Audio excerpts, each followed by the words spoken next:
Olá, eu sou Wilson Fernandes, estamos aqui na Contos Desconto para mais um conto. E para este mês de outubro, estamos com várias histórias de terror. E para a de hoje, iremos contar a história da Anneliese Mitchell, inspiradora do filme Exorcismo de Emily Rose. Anneliese nasceu em uma cidade chamada Liverfink, uma cidade alemã, em 21 de setembro de 52. Nascida de uma família extremamente católica e com a sua mãe extremamente crente, onde acreditava que a dor fosse o único meio para redimir os pecados cometidos.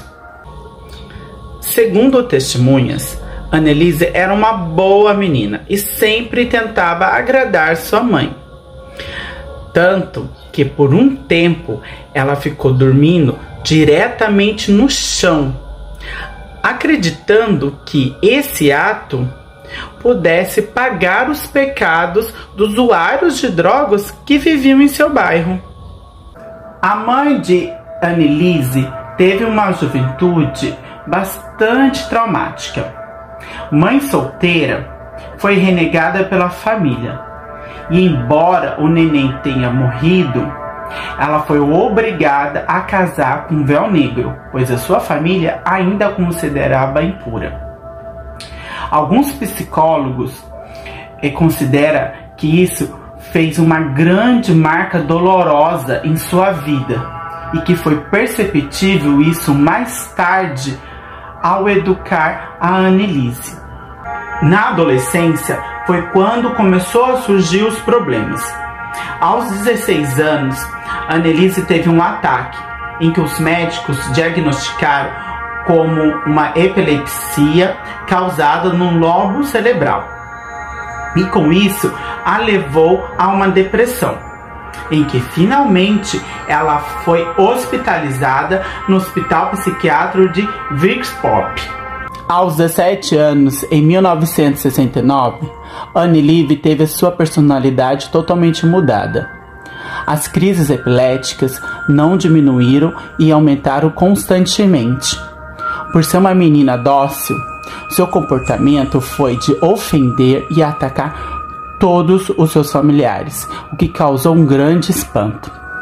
Os tratamentos submetidos a ela não estavam mais dando resultado, e a sua crise depressiva estava aumentando cada vez mais.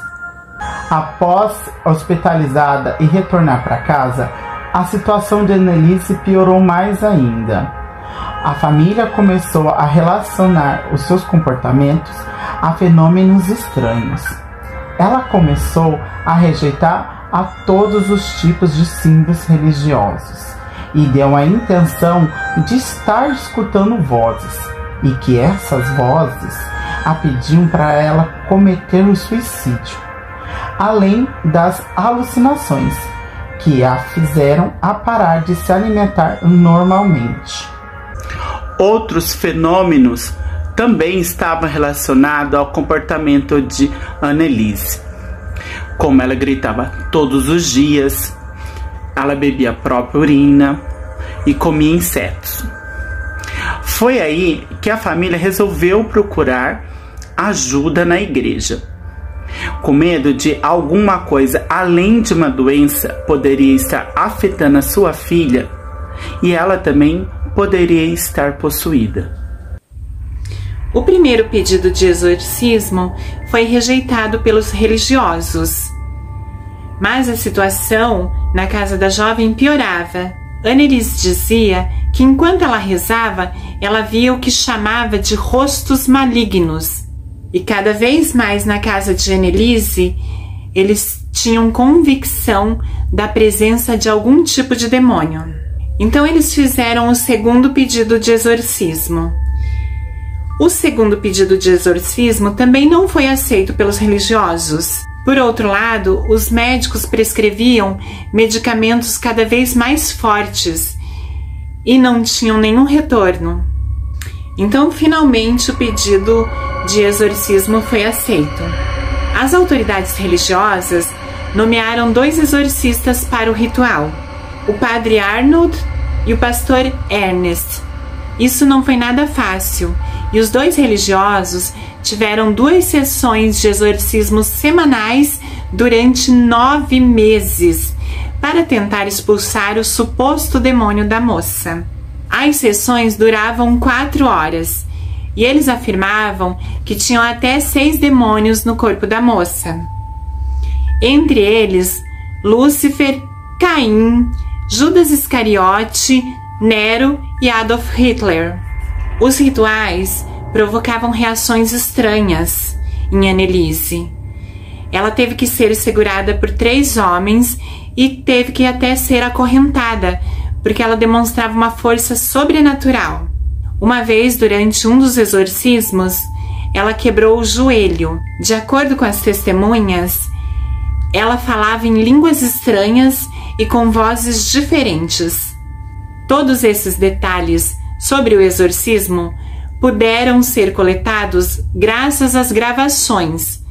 Foram mais de 42 horas de gravações feitas pelos exorcistas.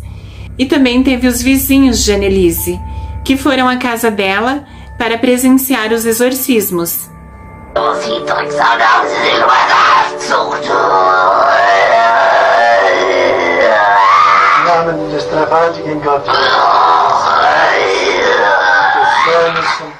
E depois de várias tentativas, sendo que nenhuma delas tiveram êxito, o último exorcismo de Anneliese ocorreu em 30 de junho de 1976. O estado de saúde de Anneliese já estava muito prejudicado, pois ela não se alimentava direito. Ela estava subnutrida e desidratada. A intensidade do ritual era demais para ela. Anneliese veio então a óbito em 1º de julho de 1976, em decorrência a uma forte pneumonia e anemia. Sua mãe disse que suas últimas palavras foram: "Eu estou com medo". O caso se tornou público e as autoridades começaram a investigar a responsabilidade dos pais e dos religiosos. Eles foram julgados e considerados culpados de homicídio por negligência. Foram sentenciados a 6 meses de prisão, mas saíram depois de pagarem fiança. Uma consequência interessante deste caso foi que o Vaticano mudou algumas regras. Em 1999, eles promulgaram algumas reformas. Essa foi a primeira vez em 3 séculos. Entre essas reformas, eles enfatizaram uma, de que os exorcistas tinham que ter conhecimento médico, mas a maioria das recomendações alemãs foram rejeitadas. Outra coisa interessante sobre esse caso é uma suposta carta de Anneliese. Anneliese teria escrito uma carta durante um dos exorcismos. Existem várias versões dessa carta, e até mesmo a versão de que ela não existe. Ela teria escrito essa carta no ano de 1975, e o exorcista teria entregado esta carta ao bispo. Na carta, Anneliese teria dito que não queria continuar com os exorcismos. Houve boatos também de que Anneliese teria tido a visão da Virgem e que esta lhe concedera 2 opções. A primeira era ela ser libertada das possessões e ficar livre. A segunda era ela continuar possuída e mostrar ao mundo o quão perigosos os demônios poderiam ser. Parece que ela escolheu a segunda opção. A história de Anneliese Michel ficaria conhecida em 2005, com o lançamento do filme O Exorcismo de Emily Rose.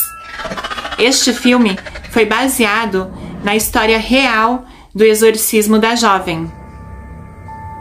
E essa foi a história do exorcismo de Anneliese Michel. Se você gostou, deixe o seu joinha, comente e compartilhe. Comente também se você tem uma história para contar pra gente, ou simplesmente mande sua história para o e-mail contosedescontos21 @gmail.com. Sua história pode ser contada aqui no canal. Vamos adorar ter você como autor de um de nossos contos. Obrigada por ficar com a gente e até mais!